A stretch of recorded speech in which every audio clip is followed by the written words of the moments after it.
Now, Pakistan on Wednesday confirmed its first 2 cases of COVID-19. میرے پاکستانیوں، آج میں آپ سے کرونا وائرس کی بات کروں گا۔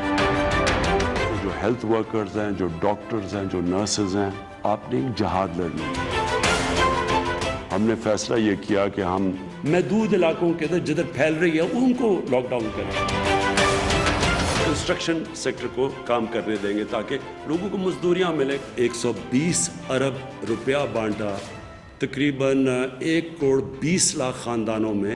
آج ہم بڑے خوش قسمت ہیں کہ ہمارے پاس 10 لاکھ ٹائیگر فورس ہے نوجوانوں کی۔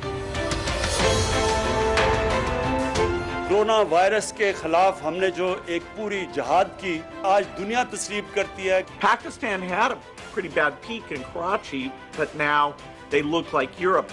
Those numbers have come down. ایک بہت بڑے عذاب سے یہ ملک بچ گیا۔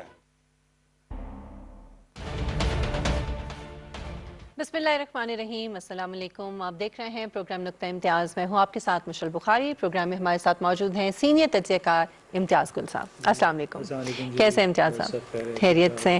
ناظرین، آج ہم بات کریں گے کرونا وائرس کے حوالے سے، جس نے پوری دنیا میں نہ صرف ایک خوف و ہراس پھیلائے رکھا، کروڑوں لوگ اس سے متاثر ہوئے، معیشتیں تباہ ہوئیں، اور ابھی بھی اس وقت جو ہلاکتوں کی تعداد ہے وہ 8 لاکھ تک دنیا بھر میں پہنچ چکی ہے، جبکہ متاثرہ افراد کی تعداد 2 کروڑ کے قریب پہنچ چکی ہے۔ ناظرین، جہاں پوری دنیا اس سے متاثر ہوئی، وہاں اللہ کا لاکھ لاکھ شکر ہے کہ پاکستان میں صورتحال بڑی کنٹرول رہی، اور اس میں ظاہر ہے کہ کریڈٹ جو ہے وہ ہم حکومتی اقدامات کو دیں گے، دینا پڑے گا، لیکن اس میں سب سے جو بڑا اقدام حکومت نے کیا وہ NCOC جیسے ادارے کا قیام تھا، اور اس نے نہ صرف جو بین الصوبائی جو ایک کوارڈینیشن ہے اور وفاق کی اور صوبوں کے درمیان اور پھر صوبوں کے آپس میں، اس کے ذریعے اور پھر ڈیٹا کلیکشن کے ذریعے صورتحال کو جو ہے بڑا مانیٹر کیا اور کنٹرول کیا۔ اور آج ہم NCOC ہی کے سربراہ وفاقی وزیر منصوبہ بندی اسد عمر صاحب سے بات کریں گے۔ اس وقت وہ ہمارے ساتھ موجود ہیں۔ Thank you very much for your time Asad Umar صاحب۔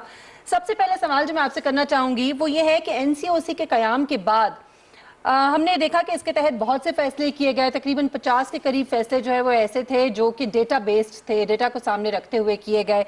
اس کو کیا کوڈیفائی کیا گیا ہے یا آپ سمجھتے ہیں کہ کیا جانا چاہیے؟ جی، میرے خیال میں یہ اچھا سوال ہے کہ ایک ہم جس راستے سے گزرے ہیں، ایک گلوبل پینڈیمک تھا، اسے ڈیل کرنے کے لیے بہت ساری انوویشن کی گئیں، اس میں جس طریقے سے تنظیم بنائی گئی وہ بھی ایک انوویشن تھی، اور جس طریقے سے فیصلہ سازی کی گئی تو اس کے اندر بھی ایک ایسی چیزیں ہیں جو سیکھنے کی چیزیں ہیں۔ سو بالکل یہ درست ہے کہ اس کو کوڈیفائی ضرور کرنا چاہیے۔ یہ سارا جو انفارمیشن سسٹم جس کی میں ابھی آپ کو ذکر کر رہا تھا، اور جیسے آپ نے کہا کہ 50 سے زیادہ ڈفرینٹ انٹرونشنز ہیں جو ہوئی ہیں، اس میں سے ایک جو ہے وہ ہے یہ انفارمیشن۔ آپ کو یہاں بیٹھ کے ہم NCOC سے بتا سکتے ہیں کہ سارے پاکستان میں پھیلے ہوئے 700 سے زیادہ ہاسپٹل جہاں کووڈ ٹریٹمنٹ ہو رہا تھا، وہاں پہ کتنے مریض کووڈ کے آئے ہیں، ان میں سے لو فلو آکسیجن پہ کون ہے، ہائی فلو آکسیجن پہ کتنے ہیں، وینٹیلیٹرز کے اوپر کتنے ہیں، ایٹسیٹرا ایٹسیٹرا۔ سو ایک تو وہ جو نیشنل جو ڈیٹا بیس ڈیولپ ہوا ہے اور ابیلٹی، یہ صلاحیت کہ ہم مانیٹر کر سکیں پورے ملک کی صورتحال ایک سینٹرلائز جگہ سے، اور وہ شیئر کی جا سکے تمام صوبوں کے ساتھ، وہ ڈیولپ ہوئی ہے۔ ایک تو وہ ایسپیکٹ ہے۔ اس کے علاوہ اس سے لرن کرتے ہوئے ابھی وہ ہم قانون جو ہے وہ اسمبلی کے اندر بھی جا رہا ہے، ہم NIH national institute of health جو ہے اس کی پوری ریویمپ کرنے جا رہے ہیں اس کو، اور اسی کا ایک حصہ 6 اس کے اندر مختلف انٹرونشنز ہیں، لیکن ایک حصہ جو ہے جو امریکہ میں جو سینٹر فار ڈیزیز کنٹرول ہے، بالکل اس کے پیٹرن کے اوپر ہم کوئی ادارہ بھی وہاں پہ بنانے جا رہے ہیں، اور سو ایک وہ لیول ہے۔ اور دوسرا جو ہے وہ یہ ہے کہ ہم نے اس دفعہ کے PSDP کے اندر، وفاقی PSDP کے اندر تقریباً 50 ارب روپے رکھے ہیں تمام پاکستان کے اندر ہیلتھ کیئر فیسلٹیز کی اپ گریڈ کرنے کے لیے۔ سو پاکستان کی تاریخ کی یہ سب سے بڑی انویسٹمنٹ ہے، کبھی آج تک وفاقی حکومت نے اتنی بڑی صحت کے لیے سرمایہ کاری نہیں کی ہے۔ یہ اس کے علاوہ ہے جو ہم نے ہسپتالوں کا اپ گریڈ کیا، آپ کو پتا ہے کہ تقریباً 2700 سے زیادہ وینٹیلیٹرز جو ہیں، آکسیجن سسٹم جو ہیں، وینٹیلیٹرز اینڈ آکسیجنیشن جو بیڈز ہیں، وہ سارے پاکستان کے ہاسپٹلز کے اندر ایڈ کیے گئے ہیں، تو وہ تو آلریڈی ہو گیا، یہ اس کے علاوہ 50 ارب روپے جو ہے اس کی انویسٹمنٹ ہو رہی ہے۔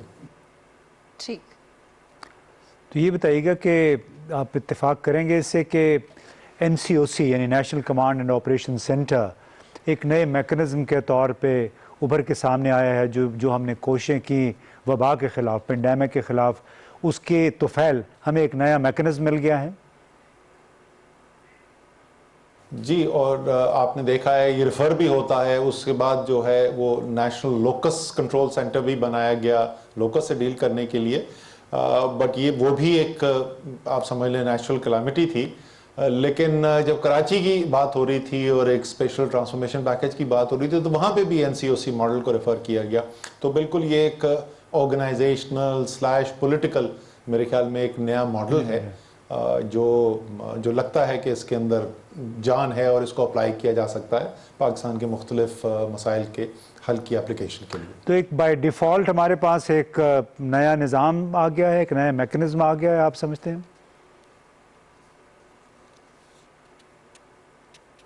میں یہ نہیں کہوں گا، بیکاز یہ ہائیبریڈ کا لفظ جو ہے نا وہ بڑی it is laden with emotion اور اس کی ایک امپلیکیشن ہے۔ یہاں پر ایسا نہیں ہوا کہ جو ڈیسیشن میکنگ ہائرارکی ہے یا جو کانسٹیٹیوشنل ذمہ داریاں ہیں اس کے اندر کوئی تبدیلی کی گئی۔ جو صوبے کا رائٹ تھا وہ صوبے کا مینٹین رہا، جو وفاق کا رائٹ تھا وہ وفاق کا مینٹین رہا، جو سویلین لیڈرشپ کا رائٹ ہے، پولیٹیکل لیڈرشپ کا، الیکٹڈ لیڈرشپ کا رائٹ ہے وہ بھی رہا۔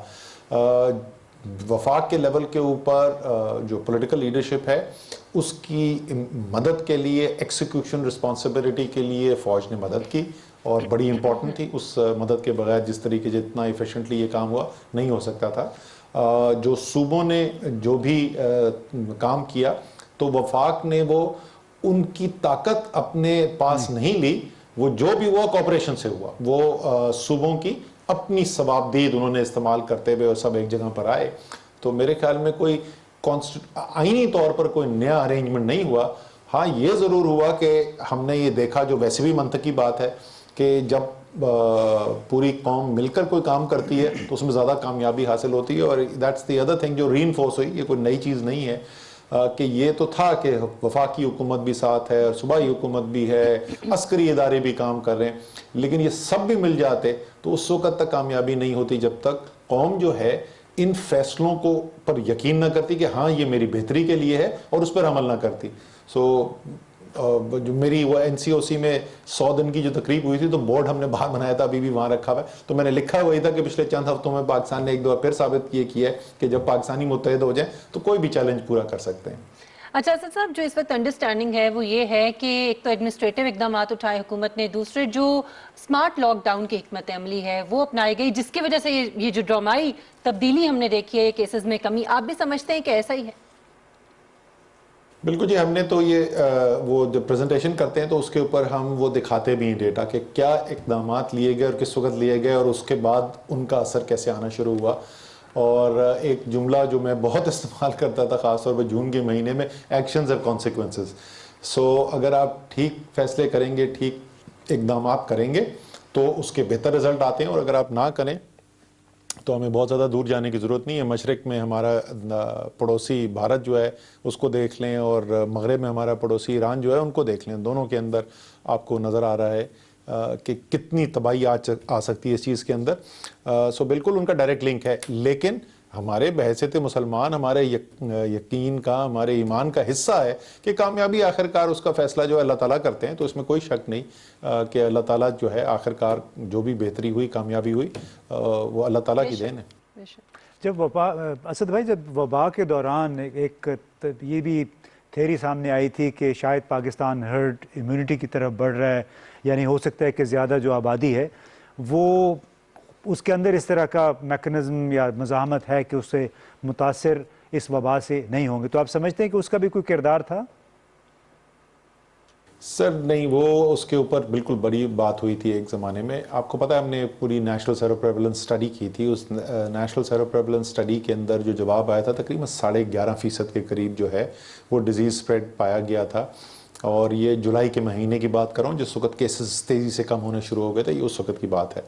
اور اس کو ہم نے کہا تھا کہ ہو سکتا ہے اس کے اندر کوئی 14-15% تک بھی ہو، بڑے سائنٹیفک طریقے سے ورلڈ ہیلتھ آرگنائزیشن کا ہی ذریعے وہ اسٹڈی کروائی گئی تھی، وہ ہماری کو پاکستان حکومت کی نہیں تھی۔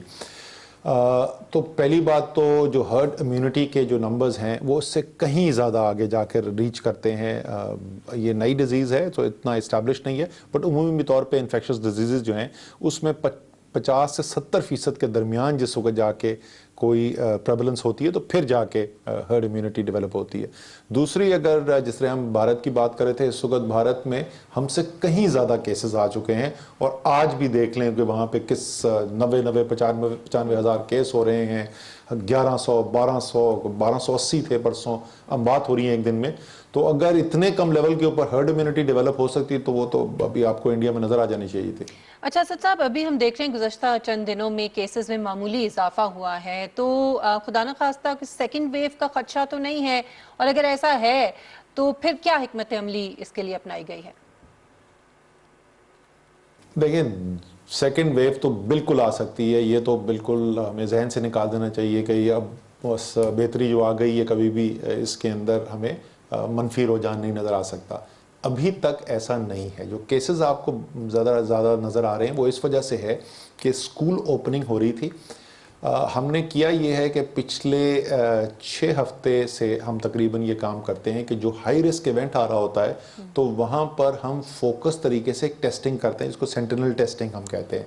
کیونکہ پہلے جو تھی وہ سمپٹومیٹک ٹیسٹنگ ہو رہی تھی, اگر آپ کو مریض کی علامت ہے, مرض کی علامت ہے تو پھر ٹیسٹنگ ہوتی تھی. لیکن اس کے بعد ہم نے یہ سٹارٹ کیا تھا عید الاضحیٰ سے. سو بکرا منڈیاں جو لگی تھیں وہاں پر ہم نے سینٹینل ٹیسٹنگ کی. پھر ہم نے ٹورزم جو کھولا تو ہم نے ٹورسٹ اسپاٹس کے اوپر سینٹینل ٹیسٹنگ کی. اور ابھی جو سب سے بڑی اوپننگ 5 کروڑ بچوں نے اسکول کے اندر اور کالجز کے اندر جانا ہے, 3 لاکھ سے زیادہ اسکول ہیں, تو وہاں پر ہم نے شروع کیا. تو اس لیے اس کی تیاری میں آپ کو نظر آیا ہے کہ ٹیسٹنگ جو ہے وہ تیزی سے بڑھی ہے. جو پازیٹیوٹی ریشو ہے میرا وہ وہی 1.7 1.8% کے قریب ہے. ابھی جو ہے وہ ہمیں سیکنڈ ویو ابھی نظر نہیں آئی ہے, لیکن بالکل ممکن ہے, اور اسی لیے ہم آپ سے بار بار کہتے ہیں کہ احتیاط ابھی بھی ضروری ہے. اسد بھائی, اس نے عالمی ادارہ صحت نے یہ کہا کہ پاکستان میں جو یہ کامیابی حاصل ہوئی ہے اس سے دوسرے ممالک کو سبق سیکھنا چاہیے. ہم دوسرے ممالک کو کیا سکھا سکتے ہیں؟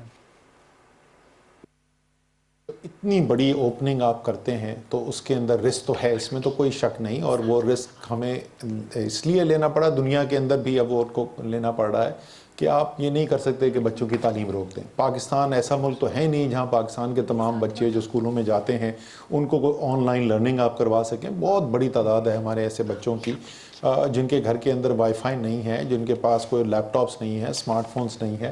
تو اسکول تو آپ کو اوپن کرنا تھا, لیکن بے تحاشا تیاری کی گئی ہے اس کی.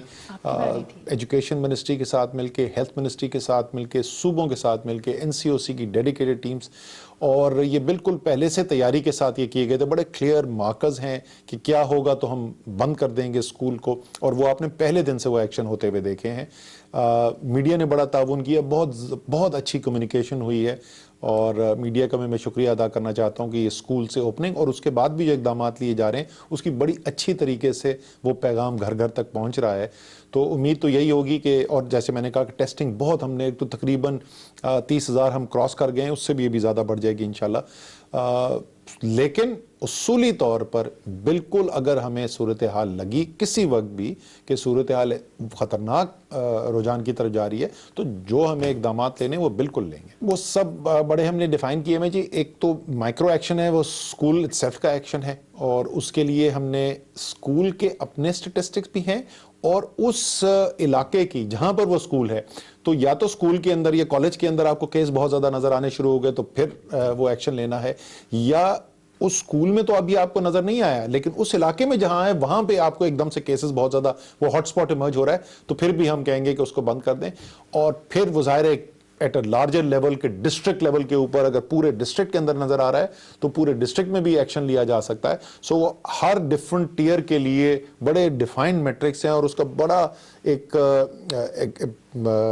تفصیلی نظام بنایا گیا ہے، ایک special application soft where application develop کی ہے اس کی رپورٹنگ کے لیے، تاکہ بڑی کلوزلی مانیٹر بھی کیا جا سکے، ہم NCOC سے بیٹھ کے مانیٹر کر سکیں پورے صورتحال، اور بالکل ویل ڈیفائنڈ ڈیسیشن پوائنٹس ہیں، اور اگر کوئی بھی تھریشولڈ کراس ہوتا ہے تو ایکشن بھی ہیں، اور آپ نے دیکھا کہ وہ پہلے دن سے ایکشن بھی شروع ہو گئے۔ یہ بڑی اچھی بات ہے کہ ظاہر ہے بچے اب اسکول جانا شروع ہوئے ہیں اور وہ متاثر نہ ہوں، خدا نخواستہ اس سے یہ مزید پھیل سکتا ہے۔ لیکن جو امتیاز صاحب آپ سے پوچھ رہے تھے عمر صاحب کہ WHO نے بھی بڑی خوشائن بات ہے کہ اس نے بھی یہ کہا کہ پاکستان سے سیکھنا چاہیے پوری دنیا کو، تو آپ سمجھتے ہیں کہ ہم سکھا سکتے ہیں کچھ دنیا کو؟ کیا سکھا سکتے ہیں یا کیا سیکھا جا سکتا ہے دنیا کو ہم سے؟ بالکل، آئی تھنک جو بنیادی سبق ہے وہ ہے ہی یہ کہ بہت ساری دنیا میں ممالک ہیں، چائنا تو ایک لائک یونٹری اسٹیٹ کی طرح آپریٹ کرتا ہے، نظام اوپر سے لے کے نیچے تک جو ہے وہ ایک چین آف کمانڈ ہے کلیئر، تو ان سچویشن ایمرجنسی جیسی صورتحال ہے وہاں پر جو ایکسیکیوشن ہوئی وہ تو سمجھ میں آتی ہے اس ماڈل کی، رائٹ؟ لیکن دنیا کے اندر بہت سارے ممالک، زیادہ تر ممالک جو ہیں وہ اس ماڈل کو نہیں فالو کرتے، وہاں پہ جمہوری نظام ہے، کوئی نہ کوئی فیڈرل سٹرکچرز ہیں کئی ممالک کے اندر، اور ہم نے دیکھا کہ جہاں پہ بھی یہ فیڈرل ڈیوالٹ سٹرکچرز تھے ان کو پریشانی ہوئی اس پینڈیمک سے ڈیل کرنے کے لیے، تو یہ بالکل یہ کولیبریٹیو سٹرکچر جہاں پر تمام ریاست اور حکومت کی جو فورس ہے وہ ایک جگہ اپلائی کی جا سکے، اس کے وہ سبق جو ہے ایون سم یورپین کنٹریز، ہمارے پاس دوسرے ممالک سے، یورپین ممالک سے لوگ جو ہیں، آئی ریمبر فیصل سلطان ایک دن بتا رہے تھے، وہ کہہ رہے ہیں یار ہمیں یہ پرابلم ہوتا ہے تمہارے ڈیسیشن امپلیمنٹ کیسے ہو رہا ہے ایک جگہ، سو بالکل میرے خیال میں ہر ملک کے لیے اس میں لرننگ موجود ہے۔ یہ بتائیے کہ پاکستان میں اس کی ویکسین کی ڈیولپمنٹ کی بھی کوئی امکانات ہیں؟ دوسرے ممالک تو اس پہ تجربات وغیرہ کر رہے ہیں، ہمارے ہاں کیا سٹیٹس ہے؟ سر پاکستان کے پاس وہ تو انفارچونیٹلی ابھی سائنٹیفک نو ہاؤ نہیں ہے کہ ہم اپنی خود ویکسین ڈیولپمنٹ کر سکیں۔ آپ کو پتہ ہے اس وقت دنیا میں صرف 4 یا 5 ممالک ہیں جو اس وقت اس ریس کے اندر ہیں ویکسین ڈیولپمنٹ کی، لیکن پاکستان نے چائنا کے ساتھ مل کے ویکسین ٹرائل کے اندر ہم پارٹیسپیٹ کرنے جا رہے ہیں۔ اگلے ہفتے انشاءاللہ تعالی فیز 3 کے جو ٹرائلز ہیں، جو آخری فیز ہوتا ہے ویکسین کی مانیٹرنگ کے لیے اپروول سے پہلے، تو اس میں ہم چائنا کے ساتھ پارٹیسپیٹ کر کے آئی تھنک منگل کے دن اس کا لانچ ہے، اور وہیں NCOC سے ہم انشاءاللہ اس کا لانچ کریں گے۔ تو یہ پاکستان جو ہے ان ممالک کے اندر شامل ہو جائے گا جہاں پہ ویکسین کے ٹرائلز ہو رہے ہیں، اور ظاہر ہے اس سے پھر ہماری ایکسیس جو ہے کہ جس وقت ویکسین اویلیبل ہو تو ہمیں ہمارے لوگوں کے لیے، عوام کے لیے، ہمارے ہیلتھ کیئر ورکرز کے لیے، فرنٹ لائن ورکرز کے لیے سب سے پہلے وہ مہیا کی جا سکے، اس کے اندر بھی مدد حاصل ہوگی۔ بہت شکریہ اسد عمر صاحب آپ کے وقت کے لیے۔ امتیاز صاحب، انہوں نے تو اس خدشے کو ایک طرح سے اس کا انکار کیا، رد کیا کہ خدا نخواستہ ہمیں کسی قسم کی سیکنڈ ویو کا سامنا ہے، لیکن اگر خدا نخواستہ ہوتی بھی ہے تو اب تو ہمارے پاس پورا ایک میکانزم ہے اور بڑی پریکٹس اور ایکسپیرینس ہے، تو خدا نہیں، میرے خیال ہے اسد عمر صاحب نے یہ کہا کہ وہ سیکنڈ ویو دوبارہ آ سکتی ہے، اس میں تو آپ خارج از امکان نہیں قرار دے سکتے، اور اس دوسرے ملکوں میں یہ ہو رہا ہے، اس وقت سلسلہ چل رہا ہے۔ خود آپ پڑوس میں دیکھ لیجئے، بھارت میں کوئی 83,000 سے زائد ہلاکتیں ہو چکی ہیں، 5 ملین سے یعنی 50 لاکھ سے زیادہ وہاں پہ کیسز اب تک ڈیٹیکٹ ہو چکے ہیں۔ تو اسی لیے انہوں نے اپنے انٹرویو میں یہ بھی ابھی دوبارہ زور دیا کہ ہم آپ سے کہہ رہے ہیں کہ احتیاط کریں، احتیاط کریں، لیکن شاید انسان کی جبلت ایسی ہے کہ اب پابندی انسان قبول نہیں کرتا آسانی سے، اسی وجہ سے اب دیکھیں بہت لوگ احتیاط نہیں کر رہے، لیکن اللہ کرے وہ محفوظ رہیں۔ بہرحال اللہ کے ساتھ ساتھ انسان نے خود بھی کرنا ہوتا ہے کہ جہاں پہ کم از کم یہ کہ بہت زیادہ بھیڑ آپ کو نظر آ رہی ہے، وہاں پہ ضرور ماسک وغیرہ کا استعمال کریں، سینیٹائزرز کا، کیونکہ اسی میں آپ کی بھی عافیت ہے اور آپ کے گھرانے کی بھی ہے، کیونکہ اگر آپ کو پتہ نہیں ہے کہ خدا نخواستہ بیماری لگ گئی ہے، انفیکشن ہو گئی ہے، تو جب تک پتہ چلے گا ڈاکٹر کو، ہو سکتا ہے اس وقت تک 10 اور لوگوں کو ہو چکے، کیونکہ یہ بھی ایک تھیوری ہے کہ اگر ایک شخص کو ہے تو ہو سکتا ہے کہ 10 اور کو بھی وہ اس میں خدا نخواستہ ہو چکی ہے یا ہونے والی ہو، لہٰذا احتیاط بہت ضروری ہے۔ احتیاط احتیاط اور احتیاط ہی ابھی بھی ہم آپ سے کہہ رہے ہیں، کیونکہ اللہ نہ کرے باقی دنیا میں جیسا سیکنڈ ویو آئی ہے، خدا نہ خواستہ پاکستان میں بھی آ سکتی ہے۔ ناظرین ایک بریک لیتے ہیں، بریک کے بعد ہم واپس آئیں گے تو بات کریں گے ریکوڈیک کے معاملے میں جو ورلڈ بینک کا ثالثی کا ٹریبیونل ہے اس کی طرف سے پاکستان کو حکم امتناعی جو ہے وہ حاصل ہو چکا ہے اور اس کو ایک بڑی کامیابی گردانا جا رہا ہے۔ یہ کتنی بڑی کامیابی ہے، کتنا بڑا ریلیف ہے، اس پہ بات کریں گے ایک بریک کے بعد، ہمارے ساتھ رہیے گا۔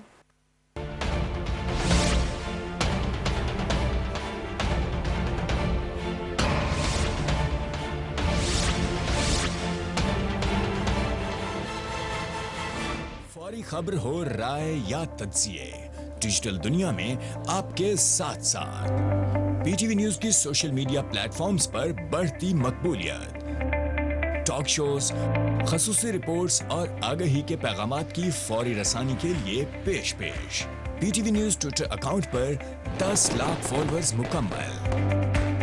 ہم پر اعتماد کرنے اور جڑے رہنے پر آپ کا شکریہ۔ پی ٹی وی نیوز، درست ہر وقت بر وقت۔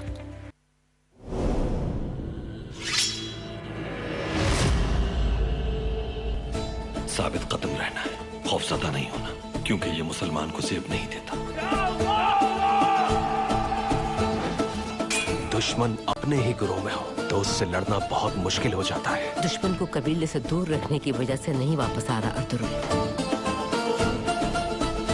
تیلی دمیر اور حلیمہ کو قید میں ڈال دیتے ہیں۔ سلیمان شاہ کی نسل ختم ہو جائے گی، کونیا ان کی موت سے لرز کے رہ جائے گا۔ جب انصاف کا علم تمہارے ہاتھوں سر بلند ہوگا تو ہر قوم اس کے سائے تلے آنے کی تمنا کرے گی۔ تو عبد الرحمن نے نویان کو قائل کر لیا اور ہم نے کبوتر کو سانپ کے بل میں اتار دیا۔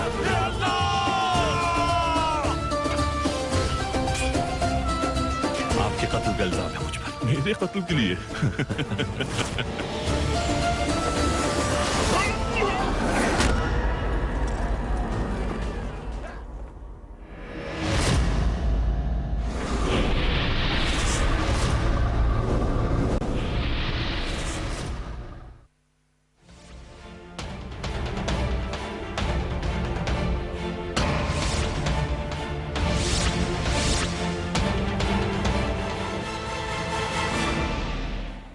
Welcome back. ناظرین، صوبہ بلوچستان میں سونے اور تانبے کے اربوں ڈالر مالیت کے ریکوڈیک کے پروجیکٹ میں ورلڈ بینک کا جو ثالثی ٹرائیبیونل ہے اس کی طرف سے پاکستان کو حکم امتناعی حاصل ہوا ہے، جو اس کی طرف سے عائد کیا گیا تھا 6 ارب ڈالر کا جرمانہ، اب وہ کم از کم مئی 2021 تک کا ریلیف ملا ہے پاکستان کو، اور ابھی فوری طور پر وہ ادا نہیں کرنا ہوگا۔ سو اس کو ایک بڑی کامیابی سمجھا جا رہا ہے، ایک بڑا ریلیف سمجھا جا رہا ہے، اور ٹائم گین کیا ہے پاکستان نے۔ اس دوران کیا کوششیں کی جا سکتی ہیں کہ ہم اس اتنے بڑے اماؤنٹ کو پے کرنے سے جان چھڑا سکیں؟ اسی پر ہم بات کریں گے امتیاز صاحب سے۔ امتیاز صاحب، یہ کامیابی کہا جا رہا ہے، یہ واقعی کامیابی ہے؟ کیونکہ یہ تو ہم نے ادا کرنے، چاہے ابھی کرنے ہو یا مئی 2021 میں کرنے ہو۔ دیکھیے، کامیابی جان تو نہیں چھوٹی، اب اگر ہے بھی تو محض وقتی طور پہ ہے، کیونکہ اصل دار و مدار اس کا اس امر پہ ہوگا کہ ٹیتھین کاپر جو کمپنی ہے اس کے ساتھ ہمارا کوئی معاملہ طے پاتا ہے کہ نہیں، کیونکہ اکثر لوگوں کو، ہم اپنے ناظرین کو یہ بتاتے چلیں کہ جب یہ معاہدہ کیا گیا تھا، ٹیتھین اینڈ کاپر ایک آسٹریلین اور چلی کی کمپنی ہے، ان کا ایک کنسورشیم تھا، اور وہ کوئی $220 ملین کی سرمایہ کاری بھی وہاں پہ کر چکے تھے۔ لیکن اس دوران پھر ہمارے کچھ لوگوں نے، میں کہوں گا کہ پاکستان کے خیر خواہ وہ نہیں تھے، انہوں نے عدالت سے رجوع کیا اور عدالت نے اس معاہدے کو منسوخ کر دیا، کیونکہ ہمارے کچھ لوگوں کا یہ خیال تھا، بلوچستان میں بھی تھے، یہاں اسلام آباد پنڈی میں بھی تھے، کہ ہم اس کو خود ڈیولپ کر لیں گے، اور اسی کو بنیاد بناتے ہوئے پھر سپریم کورٹ نے ایک ایسا فیصلہ دیا جس کا نتیجہ ابھی یہ 6 ارب ڈالر کے جرمانے کی صورت میں نکلا ہے۔ لیکن اس سے پہلے ایک تھوڑا سا بیک گراؤنڈ جاننے کے لیے ایک رپورٹ بھی ہم نے بنائی ہے، ناظرین یہ رپورٹ دیکھ لیجئے، پھر گفتگو جاری رکھیں گے۔ پاکستان کو ریکوڈیک کیس پر مقدمے میں مستقل حکم امتناعی مل گیا۔ 6 ارب ڈالر جرمانہ عائد ہونے پر پاکستان نے اپیل دائر کی تھی۔ ایک سڈنی، ایک آسٹریلوی اور چلی کی کمپنی کی طرف سے دائر ریکوڈیک کیس پر فیصلہ سنایا تھا۔